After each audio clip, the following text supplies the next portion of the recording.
እስኪ አንድ ከባድ ጥያቄ ልጠይቃችሁ። በህይወታችሁ ሙሉ ስታደንቁት የነበረውን ዝነኛ ሰው የማግኘት እድል ብታገኙ፣ ነገር ግን እሱን የምታገኙት ነፍሱን እንድትወስዱ ስለተላካችሁ ብቻ ቢሆንስ? የዛሬዋ ጀግናችን ሀናም የገጠማት ይሄው ነው። እናንተስ ብትሆኑ ምን ታደርጋላችሁ? ግዴታችሁን ትወጣላችሁ ወይስ የምትወዱትን ሰው ለማዳን ህጉን ትጥሳላችሁ? ሐሳባችሁን በኮሜንት ላይ አሳውቁኝ።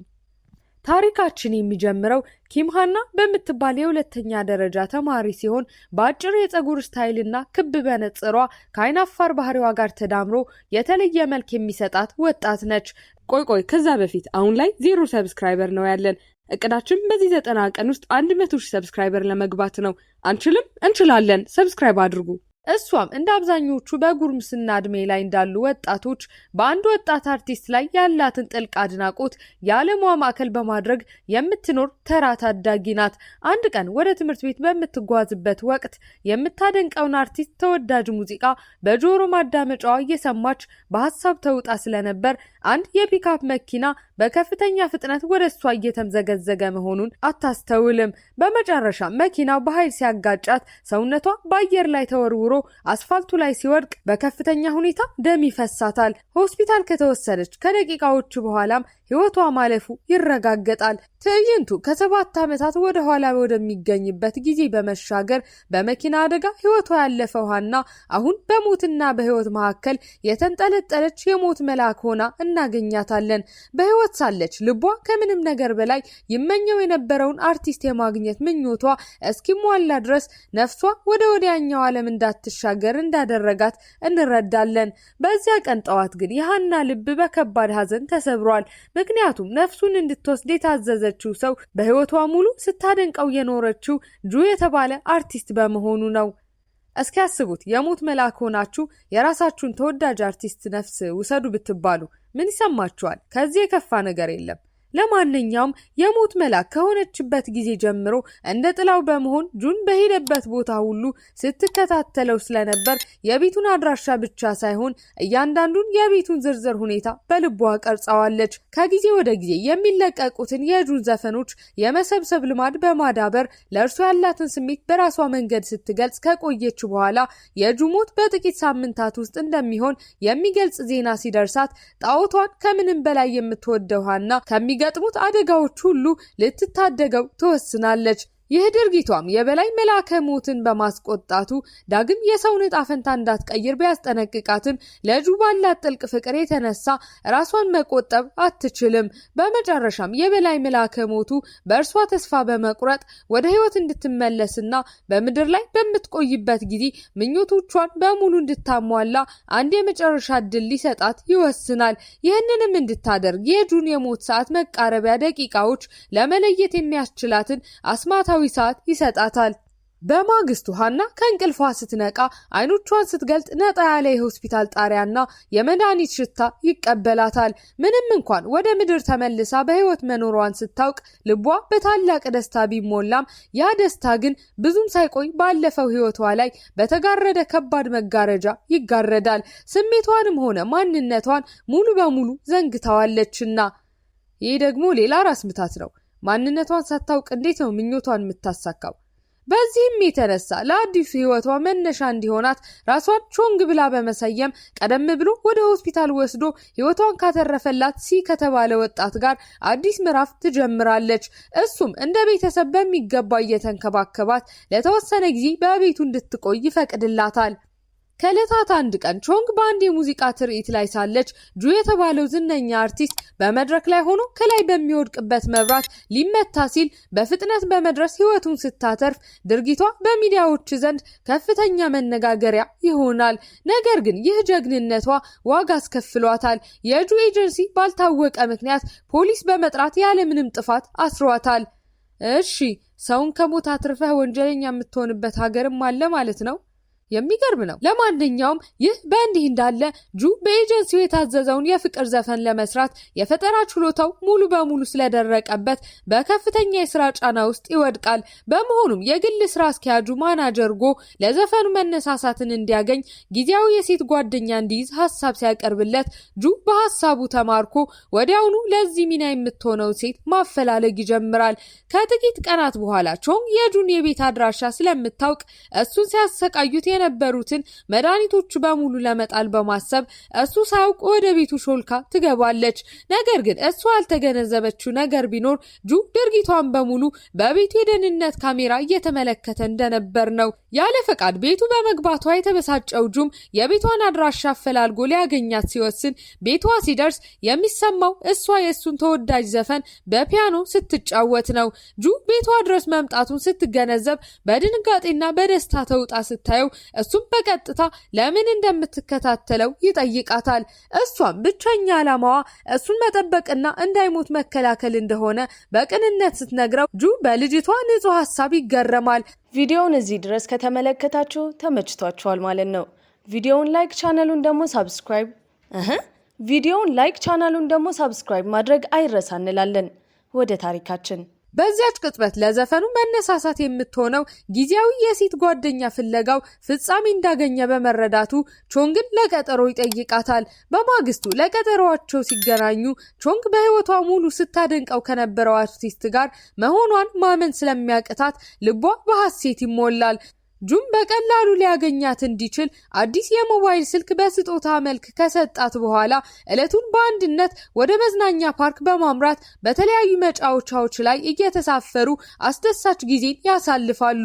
ከዚያ ቀን ጀምሮ ሁለቱም አብዛኛውን ጊዜያቸውን አብረው ማሳለፍ ሲጀምሩ በመካከላቸው የነበረው ግንኙነትም ቀስ በቀስ እየጠነከረ ይሄዳል። በተለይም ጁ ለቾንግ ከጊዜ ወደ ጊዜ እያሳየ የሚመጣው እውነተኛ የፍቅር ስሜት እሷም ከበፊቱ በበለጠ በፍቅሩ እንድትወድቅ ያደርጋታል።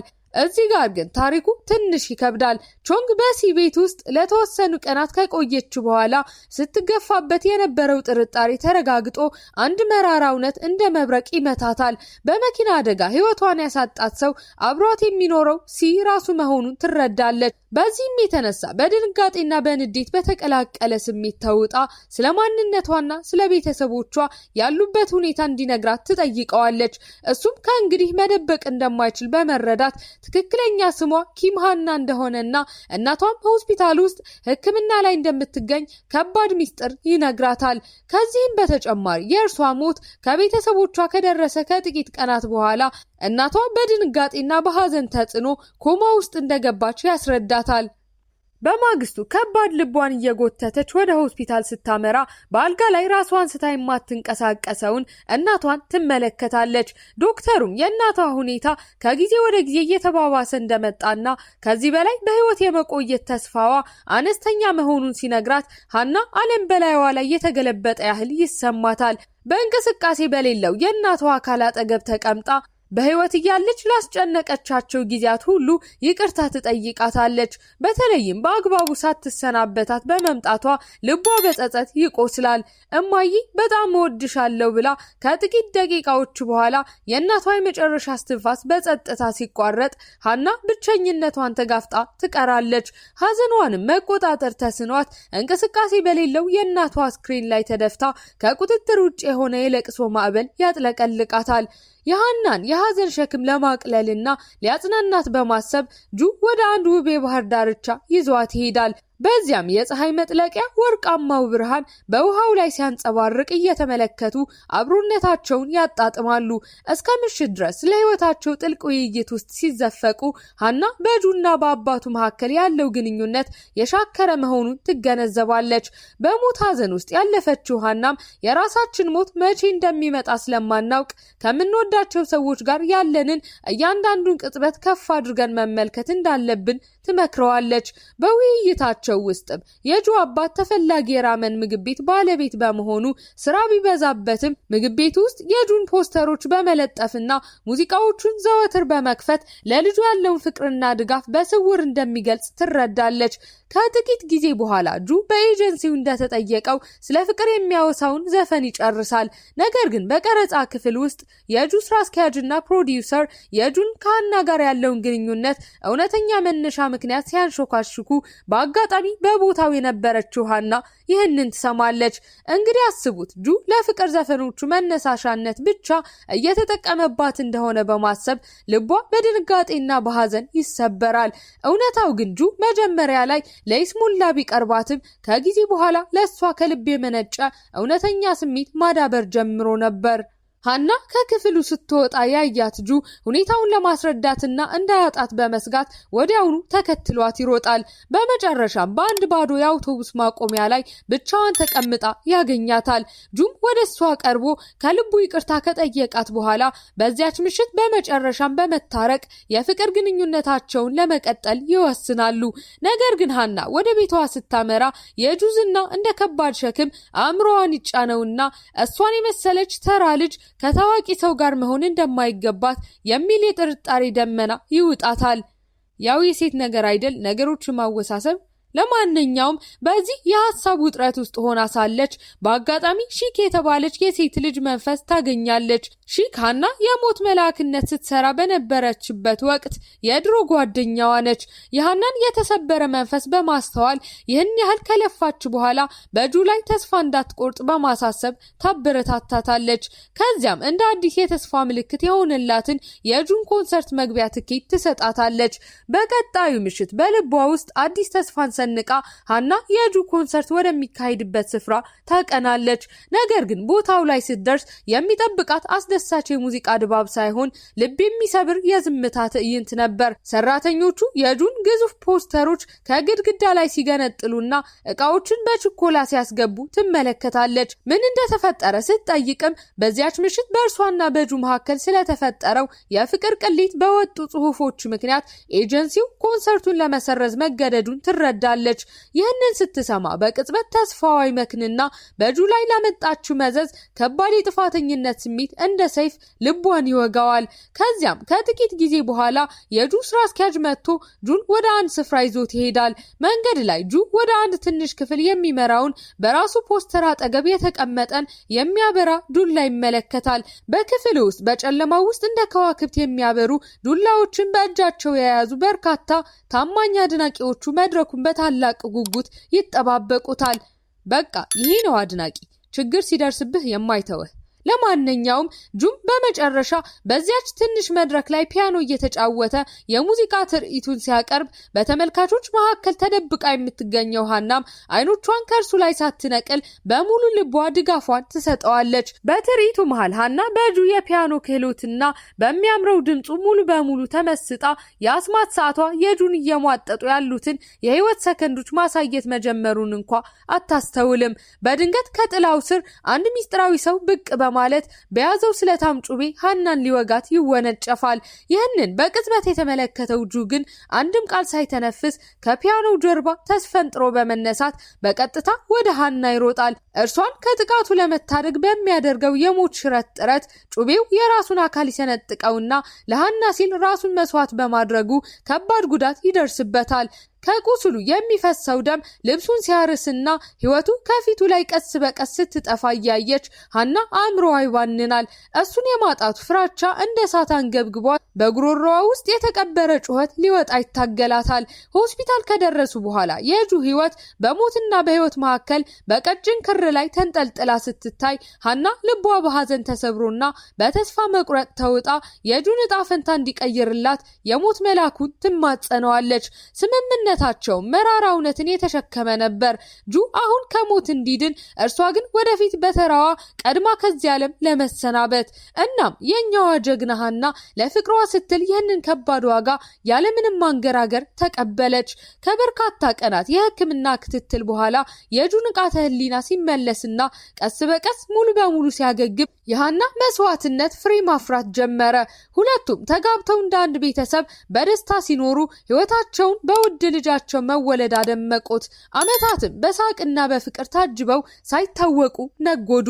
ነገር ግን ይህ ሁሉ ደስታ እሷ በቅርቡ እሱን ትታው ስለምትሄድ ወደ መራራ ፍጻሜው እየተቃረበ ነበር። በዚያች እጣ ፋንታ በቀጠረቻት ቀን ሀናና ልጃቸው ድብብቆሽ ሲጫወቱ የሀና ጆሮዎች በድንገት የአምቡላንስ ሳይረን ድምጽ ይሰማሉ።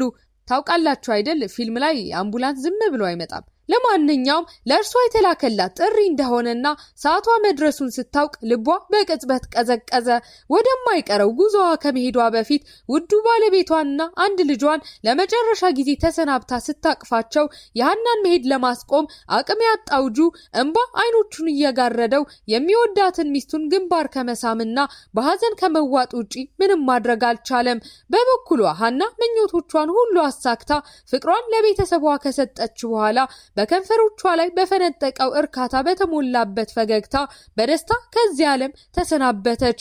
የትረካው መጋረጃ የሚዘጋው ጁና ልጁ በባህር ዳርቻ ውብ መልክዓ ምድር ላይ ቆመው ያለፈውን ጣፋጭ ትዝታ እያስታወሱና የወደፊቱን በተስፋ እየተመለከቱ በሚያሳይ ልብ በሚነካ ትዕይንት ነው። ይህም የምንወዳቸውን ሰዎች ከጎናችን ከመሄዳቸው በፊት አብረናቸው ያለንን እያንዳንዱን ቅጽበት በሙሉ ልባችን ማጣጣምና ትዝታዎቻችንን እንደ ውድ ሀብት መሰብሰብ እንዳለብን በጸጥታ የሚያስታውሰን ይሆናል። ሐሳብ አስተያየታችሁን ኮሜንት ላይ ጻፉልን። እዚህ ጋርም የምትመለከቱትን ቪዲዮ ማየት እንዳትረሱ። ይመቻችሁ።